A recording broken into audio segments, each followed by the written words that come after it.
The bell above the door hadn't rung in 3 weeks.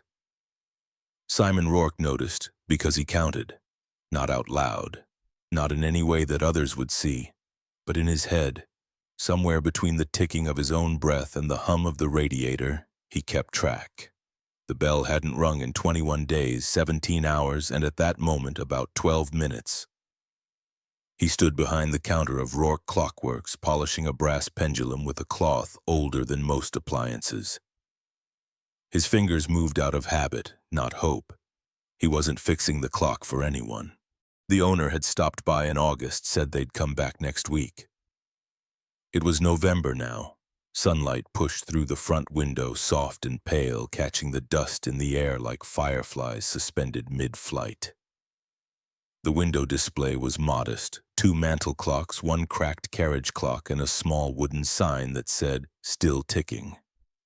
The S had faded. Now it read like a quiet dare, "Till ticking."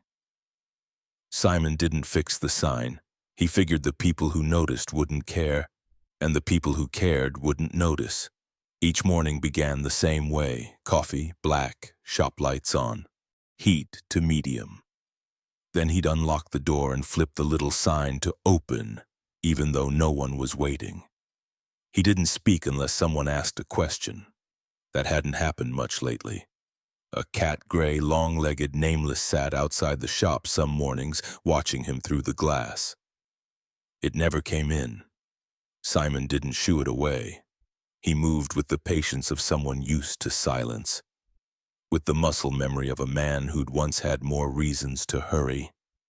His hands, broad, calloused, missing part of his left index finger, held timepieces like he was afraid of waking them up. At 9:17. As always, he walked to the far wall, wound the grandfather clock by the window and listened for the click.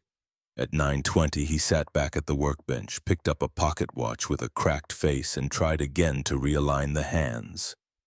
At 10:07, he poured a second cup of coffee, half a sugar, no cream. Outside, life went on without consulting him. Cars passed. Somewhere down the block, a dog barked twice, then stopped. A boy laughed, then silence again. At 10:13, the radiator knocked. At 10:14, Simon adjusted it without looking up. He didn't look tired, just practiced, like a man rehearsing the same small role in a forgotten play day after day, hoping the audience had just been running late for 10 years. At 10:30, the mail slid through the slot, mostly coupons. One envelope had no return address. He left it on the counter. He didn't open things right away anymore. At 11:04, he glanced up. Ivy was standing in the doorway of the back room, still in her pajamas, hair a mess, holding a drawing in both hands. "Do you remember what Mom's eyes looked like?" Simon blinked once, then he said the only thing he could, "Blue." Ivy stared at her picture, then at him. Then she nodded once and walked back into the back room without saying anything else. At 11:10, the bell still hadn't rung. At 11:30, Simon pulled a soft cloth from a drawer and began to wipe the counters, starting from left to right, just like yesterday. At noon, the sun shifted. Shadows reached across the floor like long, crooked fingers. The bell still didn't ring, but Simon didn't leave.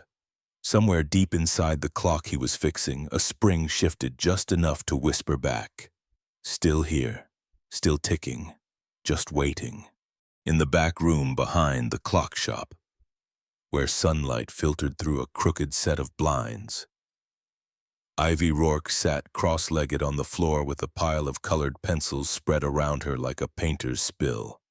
She had chosen the blue first. It was always the blue, the same shade she'd used the last 3 times she tried to draw her mother's eyes.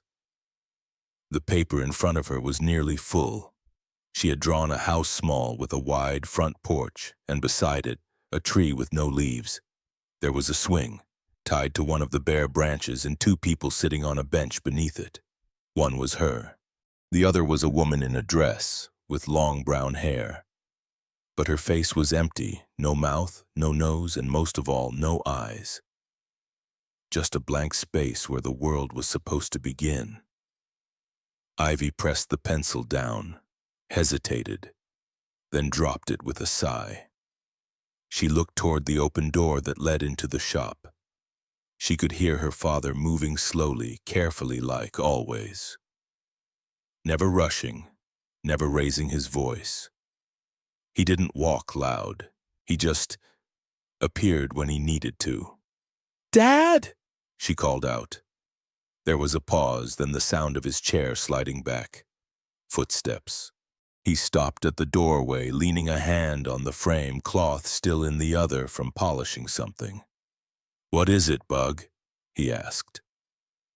Ivy looked down at her drawing. "Do you have any pictures of her? Real ones, not the one in the locket." Simon's eyes lingered on the paper. He didn't step closer. "There might be," he said carefully. "In the attic, maybe, or an old album. Why?" "I don't remember her face," Ivy said. "I mean, I kind of do, but not the way people remember things. It's fuzzy, like static on the radio." She looked up. "Do you remember her?" Simon opened his mouth, closed it. He rubbed the cloth between his hands like it could wipe away whatever had tightened his throat. "I remember enough," he said finally. "That's not an answer," Ivy said quietly. Simon let out a slow breath, walked over and crouched beside her. He looked at the drawing, the bench, the tree. He pointed. "That's our swing." Ivy nodded. "I tried to draw the backyard the way it was before we moved." Simon smiled softly. "You got the fence right. You even remembered the knot in the tree." She waited, watching him, hoping maybe he'd fill in the face for her, or say something that brought it back. But Simon only stared at the paper. "I'm not good at faces," Ivy muttered. "It's okay," he said. She had a quiet face. You kind of had to be looking for it. "But you remember her eyes were blue, like cornflowers," he said. "I've never seen a cornflower," Ivy replied. Simon gave a little shrug. "Then maybe just think of them as soft. Not bright, not dark, just soft." She considered that. Then she reached for the pencil again, but hesitated. She pressed it down beside the blank space, then stopped. "I don't want to mess it up," she whispered. Simon didn't answer. He just reached over and gently picked up the pencil. He handed it back to her. "You won't." Then he stood, straightened his back with a soft creak, and returned to the front room. Ivy looked down at the drawing. She didn't move. The pencil stayed in her hand, but the face stayed empty. The attic wasn't locked, but it might as well have been. Simon hadn't gone up there in nearly 2 years. The stairs creaked like old men in the cold, and the air always smelled of mothballs and something sad. Dust coated the floor like frost. Even the boxes looked like they were holding their breath. He'd meant to sort through it all after the funeral. Meant to clean it, donate things, maybe even find a picture or two for Ivy's room. But the thought of unsealing the past had felt like opening a wound that had finally stopped bleeding. So the attic waited, quiet, untouched, until that morning. Ivy was supposed to be drawing in the back room, but when Simon went to check on her, the room was empty. The back door was unlocked. Then he heard the footsteps slow, cautious above his head. He climbed the ladder, calling her name gently. "Ivy?" A shuffling sound, then silence. He pulled himself into the attic and saw her near an old cedar chest, sitting cross-legged like she had a right to be there. "I was just looking," she said, not ashamed. Simon didn't scold her, didn't raise his voice. He just walked over, crouched beside her, and looked into the chest. Old sweaters, a pair of shoes wrapped in tissue, a folded baby blanket, and sitting on top of it all, a small cream-colored envelope, brittle at the edges. Ivy held it in both hands. "It has my name on it," she said. "It's her handwriting, right?" Simon didn't answer right away. He looked at the envelope like it might burn through his skin. Then he nodded, once. "She must have written it before, you know." Ivy traced her name with a fingertip. The ink had bled just slightly at the loops, like it had been written in a hurry or with a shaky hand. "Can I read it?" Simon reached out slowly. Not snatching, just reaching. "Maybe we should wait." "Why?" Ivy asked, not looking at him. "It's for me." "I know," he said, "but maybe not yet." She stared at the envelope a moment longer, then without protest handed it to him. Simon took it carefully, as if it might crumble in his hands. He didn't put it back in the chest. He slid it into his coat pocket, close to the heart. They didn't speak on the way back down. The silence wasn't angry, just heavy like snow that hadn't melted yet. Ivy went back to her drawing. Simon returned to the counter, the envelope still in his coat. He laid it on the workbench when she wasn't looking, just stared at it. There was no return address, no stamp, just one word, Ivy. The handwriting was small, neat, and a little slanted to the right, the way she used to write grocery lists, the way she signed birthday cards. Simon ran his thumb across the seal. It hadn't been opened, not even once. He could open it now. Nothing was stopping him. Ivy wouldn't know. She'd already gone quiet in the back again, but he didn't. Instead, he picked it up, turned off the desk lamp, and opened the drawer beneath the counter. Inside was a small wooden box. He placed the envelope inside, shut it, and locked it with a key he hadn't used in months. He placed the key on a chain, looped it into his shirt collar, and let it hang against his chest. For now, that was enough. The bell above the door still hadn't rung, but in that moment it didn't need to. At 2:43 in the afternoon, the bell above the door rang. It startled Simon. He wasn't at the counter. He was in the back room, sorting through a box of rusted clock hands that didn't match any faces he still had. When the bell chimed clear, high, real, he paused, then slowly stepped into view.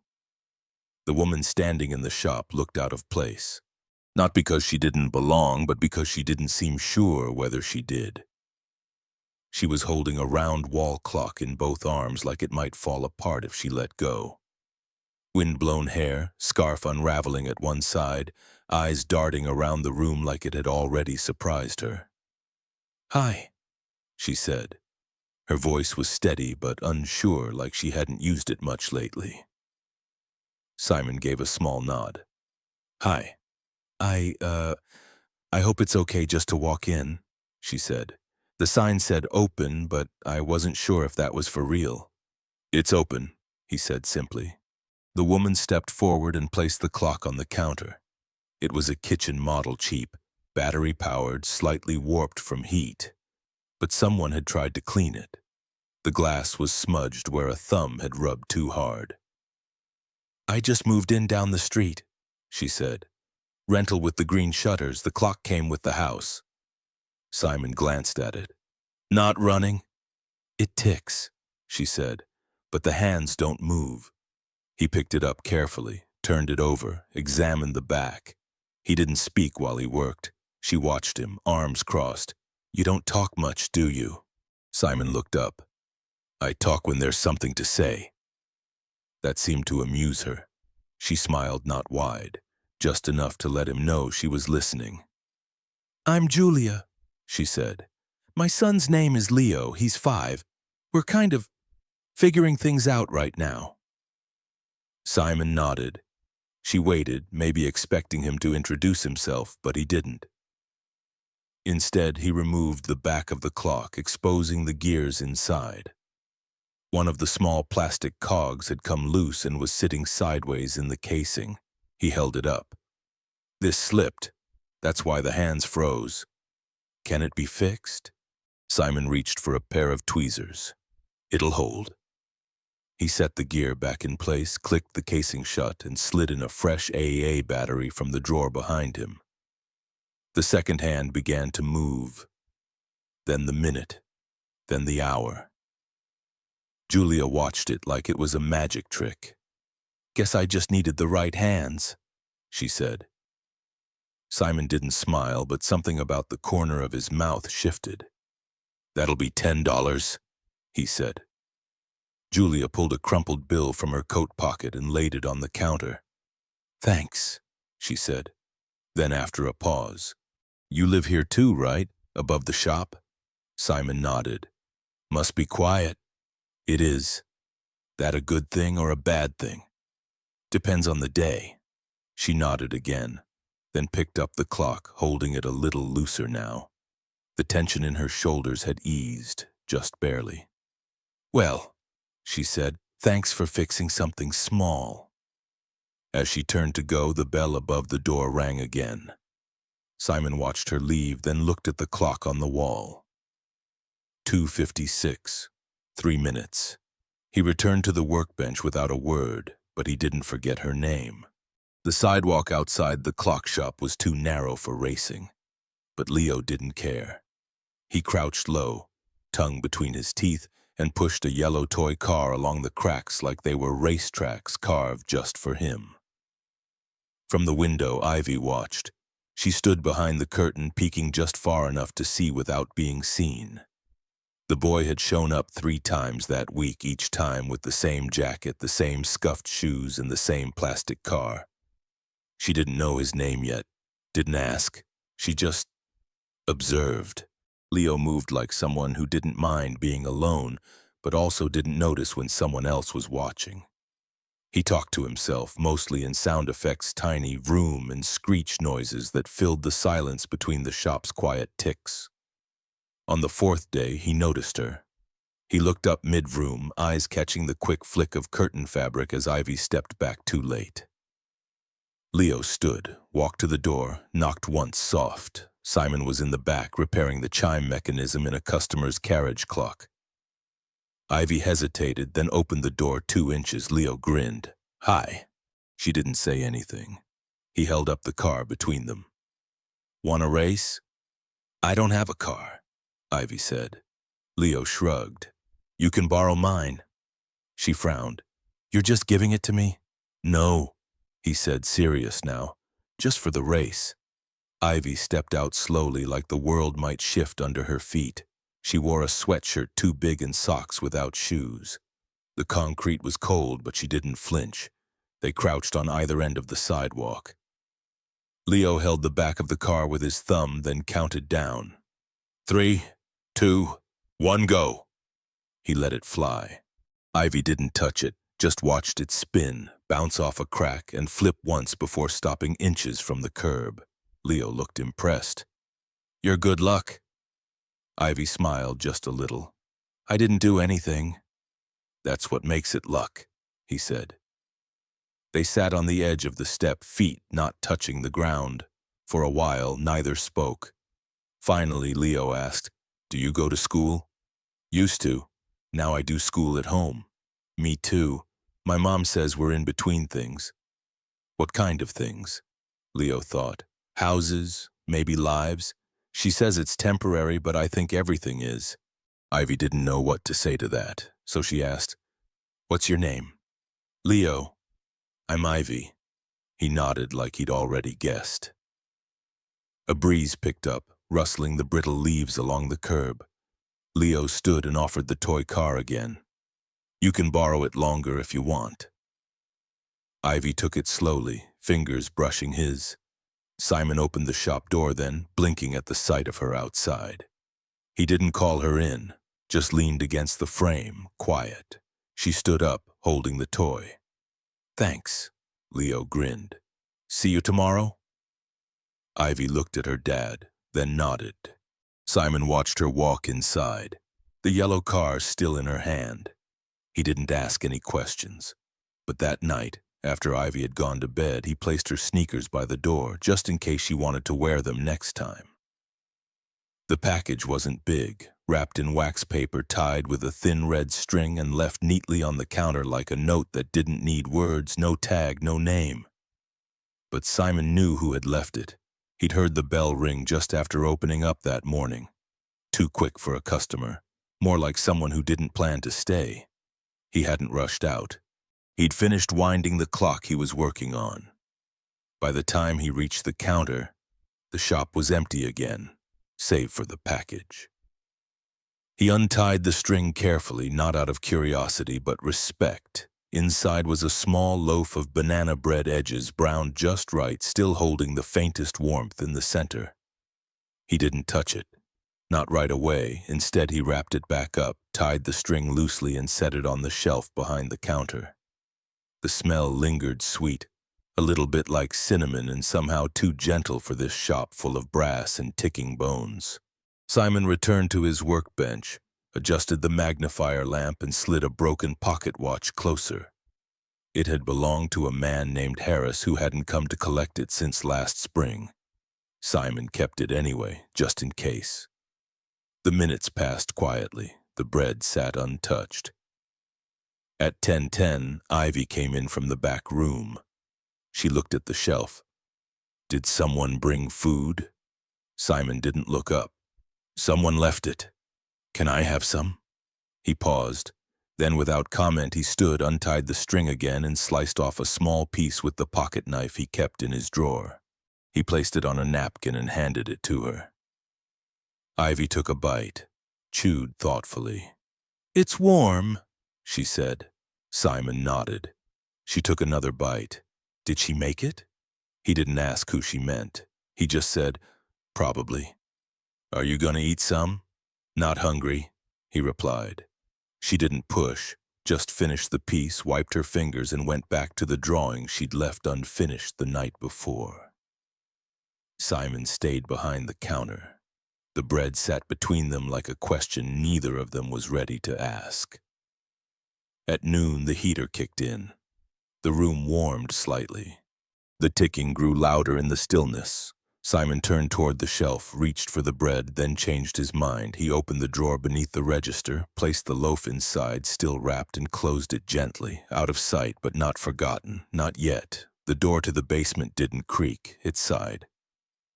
A long, reluctant breath of wood and iron hinges, soft enough to go unnoticed unless you were listening for it. Ivy had listened, for weeks.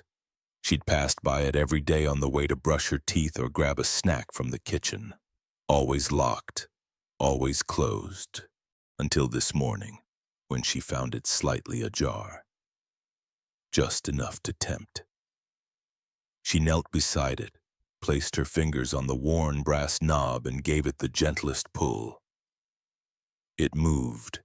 A gust of cool air rose from below, brushing her face with the scent of dust, metal, and something older, like forgotten sweaters or old music. Ivy paused, looked behind her. The house was quiet. Her father had gone to the shop early. She'd heard the front door close, the bolt click into place. That meant she had at least an hour before he came back up for lunch. She pulled again. The door opened wider. A wooden stairwell stretched down into gray. Faint light flickered from the single bulb strung at the bottom. She took one step, then another. The third step creaked. "Ivy!" She froze.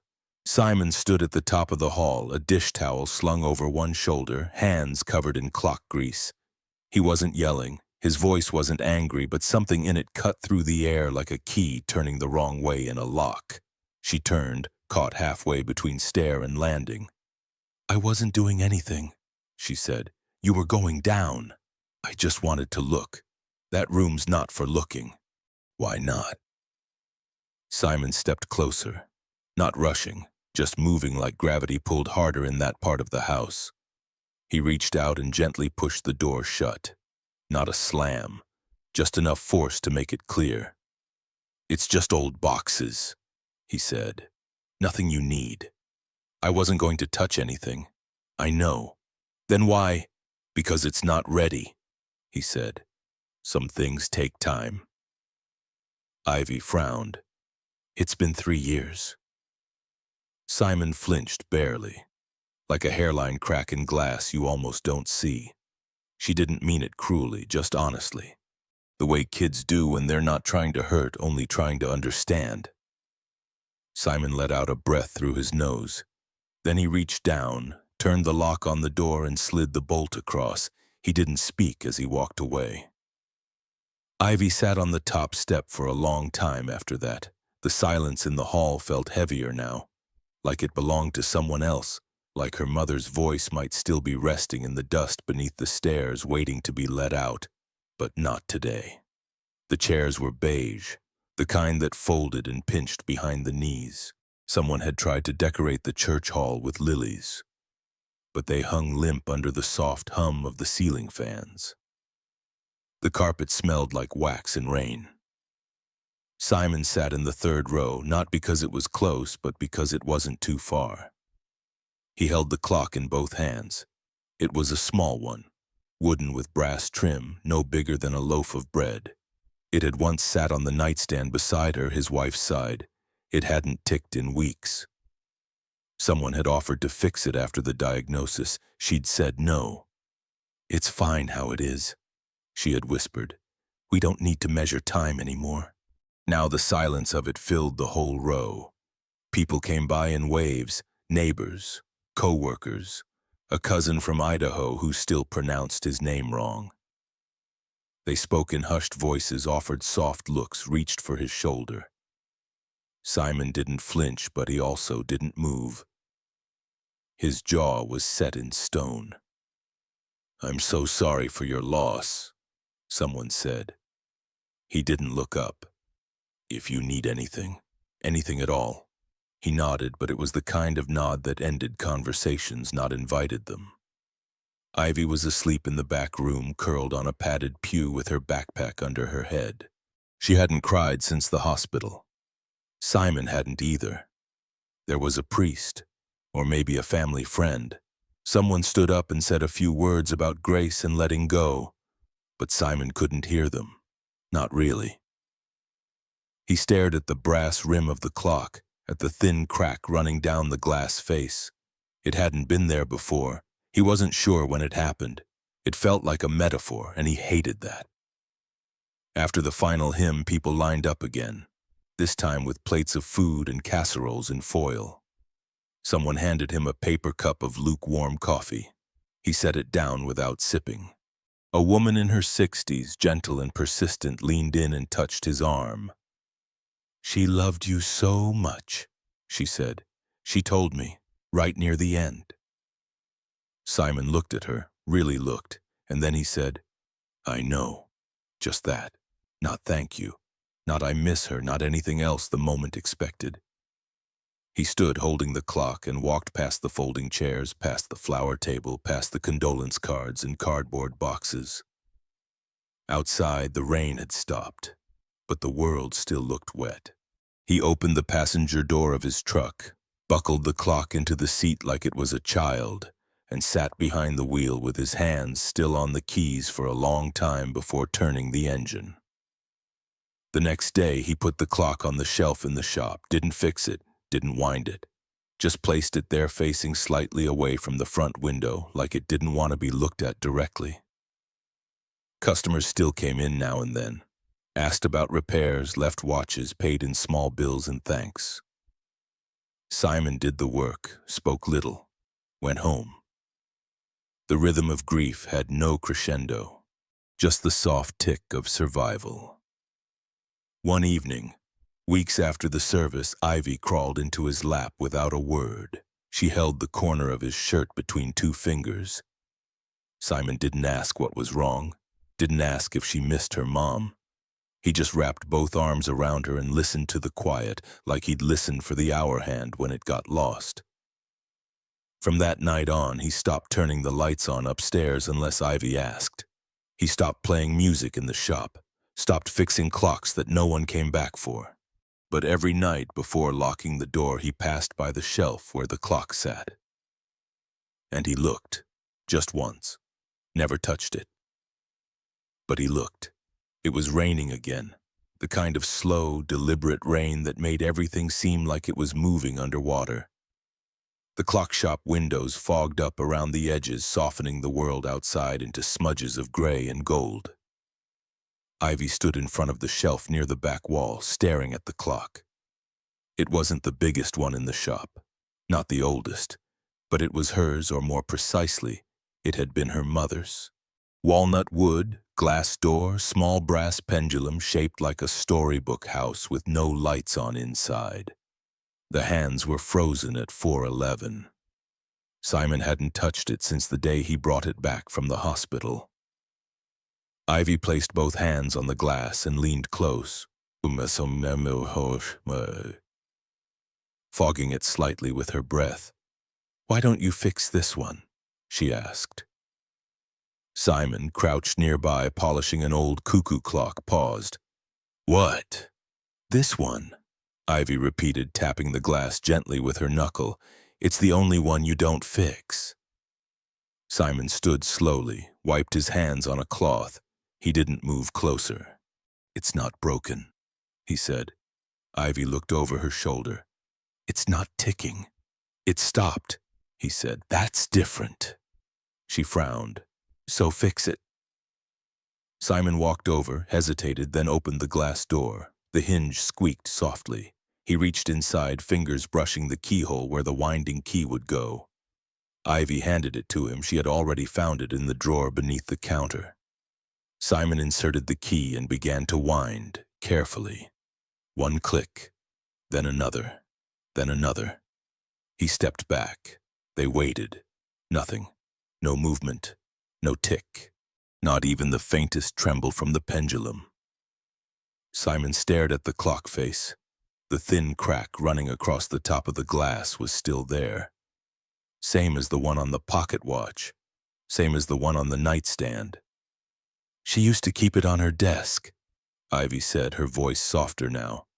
"I remember the sound. I used to count the ticks when I couldn't sleep." Simon closed the glass door gently. "I know." Ivy looked up at him. "Can you fix it?" "I tried," he said. "More than once." "Maybe you just didn't try today." Simon didn't answer. Ivy sat on the floor, legs folded beneath her. She stared at the clock like she was waiting for it to breathe. Simon stood beside her for a moment longer, then returned the key to the drawer. Behind them, the other clocks ticked in quiet rhythm, like a room full of calm heartbeats. Except one, still, silent, unmoved, just waiting. The next morning, the shop opened the same way it always did. Lights on, sign flipped, heater humming low. Simon adjusted the blinds to let in just enough light, not too much, not too little. Enough for the clocks to cast long shadows against the wall. Ivy didn't say much at breakfast. She pushed her cereal around with the back of her spoon, eyes distant, hands quiet. Simon didn't press. He never did. He finished his coffee in 2 slow gulps, rinsed the mug, and started sorting envelopes from the mail slot, half of them junk, the other half older than the coffee beans. Ivy wandered into the shop an hour later, wearing her oversized hoodie and socks with tiny stars on the toes. She didn't go to the drawing table this time. She walked straight to the back corner, to the clock that never ticked. The glass was still clean from where Simon had opened it the day before. She leaned in, breath fogging the lower edge, and stared through her own reflection. Then she pressed her finger to the surface. A faint squeak of skin against dust. She moved slowly, deliberately, like someone writing something that wasn't just for reading, but for being heard. "Can we make it tick again?" The words took up nearly the entire bottom half of the glass. Uneven, smudged in places, but clear enough. When Simon came around the counter and saw it, he didn't speak. He just stood behind her, hands tucked into the sides of his work apron. Ivy didn't turn around. She added a small question mark at the end with the side of her knuckle. Simon crouched beside her, knees stiff. "That's not how you clean glass," he said gently. "It's not for cleaning," Ivy replied. "It's for asking." He looked at her then, not at the words, not at the clock, but directly at her. 9 years old, so small and still braver than he was. "It's not just about the clock," she said. Simon lowered his gaze to the brass pendulum, still hanging, still unmoved. "I know." He reached up and opened the glass door again. This time, He didn't touch the key. He simply let the door stay open. "What if we leave it like this?" he said. "No, until it's ready." "Do clocks get ready?" Ivy asked. Simon thought for a long time. Maybe people do. They sat there for a while, the two of them, shoulder to shoulder on the wooden floor, the quiet hum of other clocks ticking gently around them. Simon didn't wipe away the words. He left them there, finger written in dust, hope, spelled with a question mark. The bell above the door rang just after noon, not rushed, not tentative, just certain. Simon looked up from his bench, expecting a customer with a broken wristwatch or a question about batteries. Instead, it was Julia, coat half-zipped, cheeks pink from the cold, and something wrapped in a kitchen towel tucked under one arm. She gave a small wave. "Didn't mean to surprise you," she said, "but I figured it was time to bring this back." She stepped forward and unwrapped the towel. Inside was the kitchen wall clock, the same one she'd brought in 2 weeks ago. Now its hands were moving, slow and steady, ticking without hesitation. Simon raised an eyebrow. "It's working." "I know," Julia said, smiling.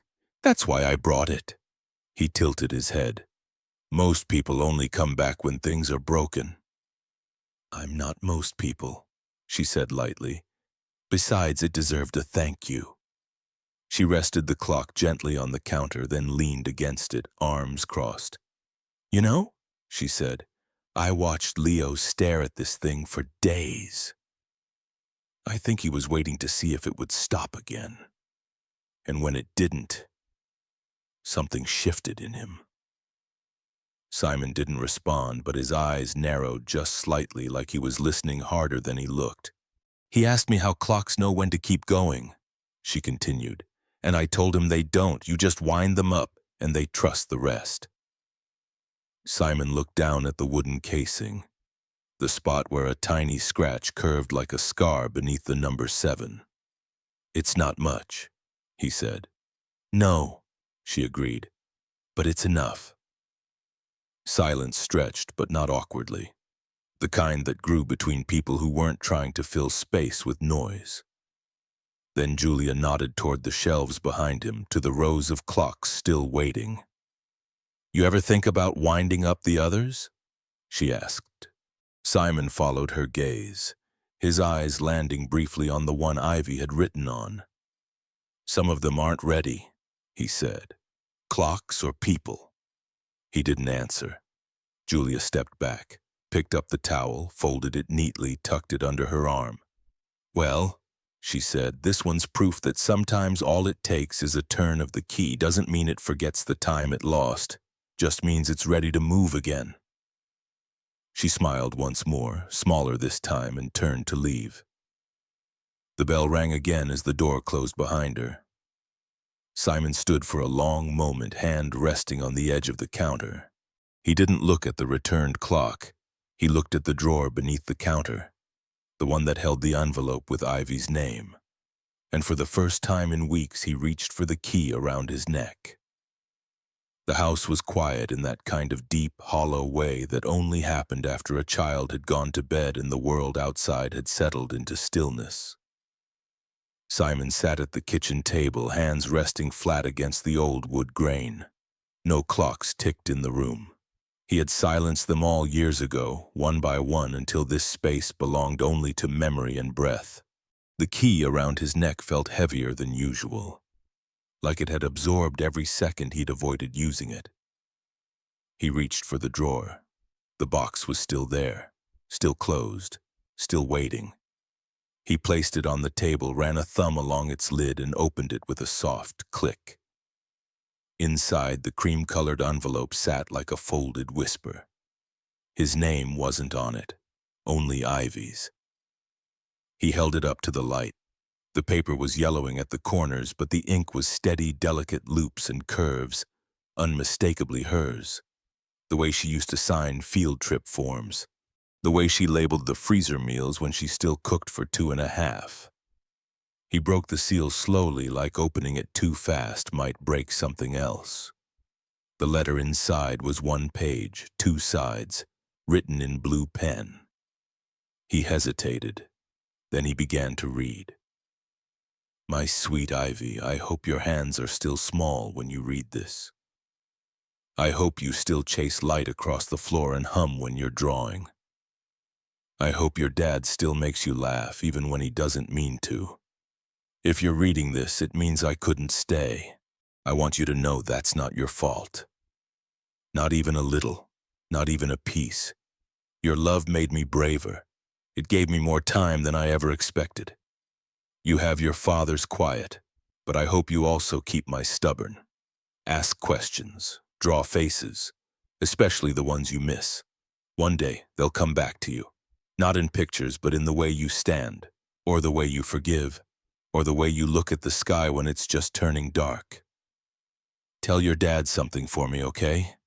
Tell him it's okay to wind the clocks again. Tell him silence was never the promise, love was. Mom. Simon stopped reading. His hand had clenched the paper slightly. The crease in the middle now curved with the heat of his palm. He set the letter down gently, smoothed it with shaking fingers.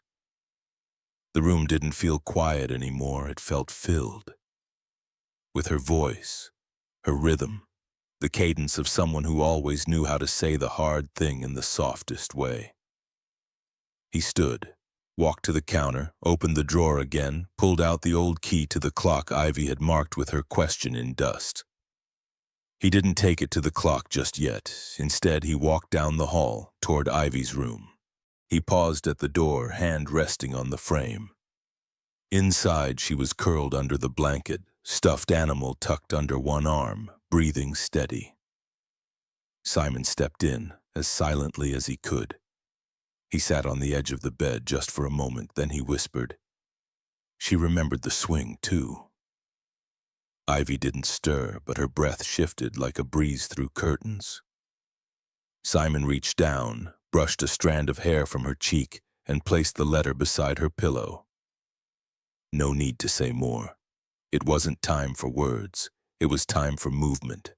He stood, walked back to the shop room in the dark, the wooden floor cold beneath his feet. At the workbench, he wound the key slowly. Click, click, click. And when he placed it into the old clock, the one that had belonged to his wife, the gears caught. A single tick, then another, and then the hands began to move. The next morning, Ivy found the letter beside her pillow. The edges were still warm from her father's hands. She didn't ask how it got there. She didn't run into the kitchen waving it. She just read it. Twice. Then folded it neatly, tucked it under her sketchbook, and walked out to the front room barefoot. Simon was already at the bench. A small tool kit lay open between them. The morning light caught the silver handles and made the screws look like stars in a box. The old walnut clock, her mother's clock, sat in the center of the table. Simon looked up, gently patted the stool next to him. You ready? He asked. Ivy didn't answer. She climbed up, pulled her sleeves over her hands, and nodded. Simon reached into the drawer and retrieved the winding key. He turned it slowly in his fingers, then placed it between them. Rule 1, he said, never force it. If a spring's not ready, you wait. Ivy nodded again, more certain this time. Simon opened the glass panel on the front of the clock. The brass pendulum swung slightly from yesterday's winding. Not much, but it was moving. He pointed to the slot in the face. That's where it starts. She took the key with both hands, too small to grip it like he did, but steady. He guided her fingers. One turn at a time, clockwise. Listen for resistance. Ivy twisted gently. The clock clicked. Once. Then again. It's stiff, she said. That's okay, Simon said. It's waking up. They continued like that, quiet, focused father and daughter, side by side. The only sound was the click of the spring tightening and the faint rhythm of their breathing sinking. After a few more turns, Simon stopped her. Now we wait, he said. For what? For trust, he replied. He pointed to the pendulum. It had slowed, but hadn't stopped. Sometimes a clock doesn't start ticking just because you wind it. It needs to believe it's allowed to move again. Ivy tilted her head. Is that true? Simon shrugged. I think so. She smiled. He reached over and gently nudged the pendulum. Tick, pause, tick. The sound was thin at first, almost shy, but growing. Ivy leaned closer. It's real. Simon looked at her, eyes soft. It always was. She sat back, brushing a fingerprint from the glass. Do you think she'd be happy? Ivy asked. Simon didn't rush the answer. She'd be proud. Ivy smiled again, wider this time. Then she leaned her head against his shoulder, and for the first time in 3 years, Simon let his hand rest gently on her back, like closing a circle that had been open too long. The clock ticked on, not perfect, not fast, but forward. It happened just after lunch. The sun had shifted across the shop, landing swiftly on the old rug near Ivy's drawing corner. The dust in the air moved like quiet snow, slow and lazy. Simon was in the back, sorting through a box of loose gears, nothing urgent, just the kind of quiet work you do when there's nothing left to fix. Then it came. A single chime. Not loud, not grand, but clear. Ivy froze mid-stroke. She was drawing again, just sketching shapes, letting the pencil move without thinking until the sound rang through the shop like a breath that had waited too long to be exhaled. It was the first time the clock had chimed in over 3 years. She turned toward it, heart skipping. One note, a pause, then silence again. But that was enough. She looked down at the page in her lap. A tree, a bench, a swing. She'd drawn it a dozen times, but this time, her hand moved differently, not just from memory, but from knowing. The dress first long, simple, swaying slightly as if caught in wind. Then the arms gentle, resting in her lap. The shoulders sloped with kindness, not heaviness. And then the face. Ivy paused, pencil hovering just above the page. Her fingers tingled. She began with the curve of the chin, then the lips small, a soft smile, not wide but familiar. She hesitated at the eyes, then slowly, carefully drew them. Not perfect, but blue, soft like cornflowers, the way her father had said, the way she imagined in the spaces between dreams. She already does. She walked behind the counter and sat on the stool beside him. He handed her the mug warm milk with cinnamon, and she cupped it between her hands. They didn't say much more, and maybe they didn't need to. Outside, a couple passed by the window, glanced at the sign, then continued on. Simon didn't mind. He hadn't opened the shop for them. He had opened it for the clocks, for her, for Ivy, and for himself. The version of him that had been asleep, ticking silently under the weight of too many unwound years. By mid-morning, the light through the front windows had shifted to a golden glow, casting long rectangles across the floorboards. The bell above the door rang twice in 15 minutes. Then 3 more times. People came, not in a crowd, not all at once. Just enough to remind the shop what a voice sounded like when it wasn't just ticking and breath. The first was Mr. Patel from the bakery. He brought a warm bag of cinnamon twists, nodded politely at Simon, and handed Ivy a napkin-wrapped one without a word. Then came Mrs. Lorraine, who hadn't stepped inside since her husband passed 2 springs ago. She ran her hands slowly along the counter like she was reading Braille from her past, and asked if the grandfather clock in the corner still sang at noon. Ivy nodded. A teenage boy wandered in with a broken pocket watch and no money. Simon fixed it anyway. And Ivy? Ivy turned the shop into a stage. She stood near the back shelf and clapped her hands twice. Okay, she said. Who can find the clock that doesn't tick but still tells the truth? A little girl raised her hand, unsure if this was a riddle or a trick. Ivy pointed to the sundial Simon had mounted years ago just for fun. The girl laughed. So did her father. Then came round two. Who wants to play Guess the Hour? Ivy called out. She blindfolded herself with a scarf and stood in the center of the shop. The rules were simple. Simon wound up one of the clocks randomly, let it chime, and Ivy had to guess what time it was based on the sound. She got 3 out of 4 right. One old man near the back clapped like he was at a magic show. Julia stopped by too, this time with Leo, who raced straight to Ivy and tugged her sleeve. Can I help? Ivy nodded solemnly and handed him a notepad. You're on official tick duty. Leo beamed and wandered around, making check marks next to clocks that were ticking, and little sad faces next to those that weren't. Even Simon cracked a smile.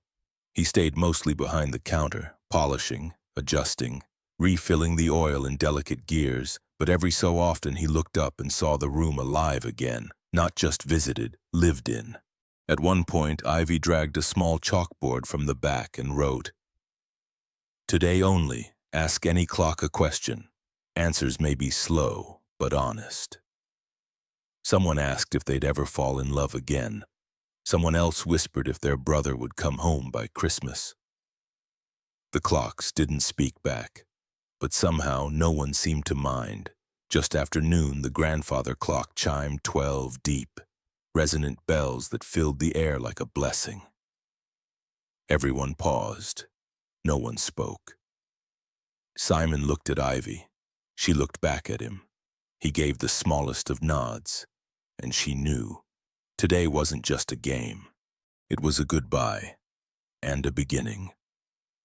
Snow fell without urgency, the kind of soft, weightless flakes that didn't stick right away. Just drifted down in silence, collecting on the windowsill like someone gently brushing powdered sugar across the town. Inside the shop, the lights were dim, warm, no open sign, no clocks ticking, just Simon and Ivy, curled together beneath a thick wool blanket on the bench near the front window, watching the quiet night fall. A mug of cocoa sat between them, half sipped. 2 gingerbread cookies remained on the plate, missing arms and legs but still smiling. Do you think she would have liked the tree? Ivy asked, nodding toward the tiny pine they'd decorated together. Mismatched ornaments, a string of gold tinsel. No star, just a small paper heart at the top with her mother's name in Ivy's handwriting. Simon looked at the tree, then at Ivy. She would have loved it, he said, especially the crooked part. Ivy grinned. That's my favorite branch. They sat for a while longer, listening to the snow tap gently against the glass. Then somewhere in the back of the shop, not loudly, not urgently, a single chime rang out. Clear, soft, low. Ivy sat up straighter. Simon did too. The sound came again. From the old walnut clock, the one that hadn't made a sound since the day they fixed it together. It hadn't chimed at noon. It hadn't chimed at all, really. Just ticked, quietly, until now. 3 chimes, then silence. Simon stood slowly. He crossed the shop in his slippers, fingers brushing along the shelves past a dozen sleeping clocks until he reached hers. He placed one hand on top of the wooden case, the other on the glass. Then he whispered so low only the clock and maybe the snow could hear. Merry Christmas, love. He stayed like that for a moment, eyes closed, lips still moving. No longer words, just breath against memory. Ivy didn't call to him. She didn't need to. She walked over and leaned gently into his side, resting her head just under his arm. The clock didn't chime again, but it didn't need to. Its message had been delivered. Outside, the town exhaled beneath the snow. Inside, the warmth held. 2 hands, 2 heartbeats, and time no longer something to fear, but something to keep. The morning after Christmas was quieter than usual. The snow had settled in the corners of the street like a secret that no one rushed to sweep away. Footsteps were rare. Even the birds seemed to wait longer before singing. It was the kind of silence that felt like permission, not loneliness, but peace. Simon unlocked the shop not to open, but simply to breathe. He moved slowly, hands brushing the backs of chairs, wiping a bit of condensation from the window. Ivy was still asleep upstairs. The blanket they'd shared last night lay folded on the bench. The mug sat empty, the cocoa ring dried at the bottom like a memory too soft to wash away. He stood in the center of the room, listening. Tick, tick, tick. Not every clock was running, but enough. Then he walked to the back cabinet. It was small, unremarkable. Most people never noticed it. But inside, Simon kept a wooden box. Oak, hand-sanded, corners joined with patience instead of glue. He hadn't touched it in years, not since she left. He opened it now. Inside were winding keys, all kinds, brass, steel, double-shouldered, skeleton style. Some had tarnished, others still shined. He took one, then another, then a third. Then he found the folded slip of paper, yellowed but clean. He hadn't written anything on it before. But now, with Ivy's pencil from the drawer, he wrote 7 words. For someone who needs the sound back. He placed the note gently in the box, nestled among the keys, closed the lid, wrapped it once in cloth, and stepped outside.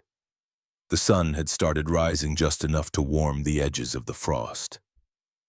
Simon walked 3 doors down to the old wooden bench near the corner mailbox. He knew someone would sit there today. Maybe not soon, maybe not even this week, but eventually someone would. He placed the box carefully on the bench, not hidden, but waiting. When he returned to the shop, Ivy was standing by the window in her slippers, watching the street. "Was that for someone?" she asked. Simon nodded. "Who?" "I don't know yet." She thought for a moment, then smiled. "They'll find it." He nodded again. "They always do." She leaned into him. And there, behind them, the old clock on the wall struck once soft, low, sure. A single chime, a start, an echo, and the time, like love, kept going.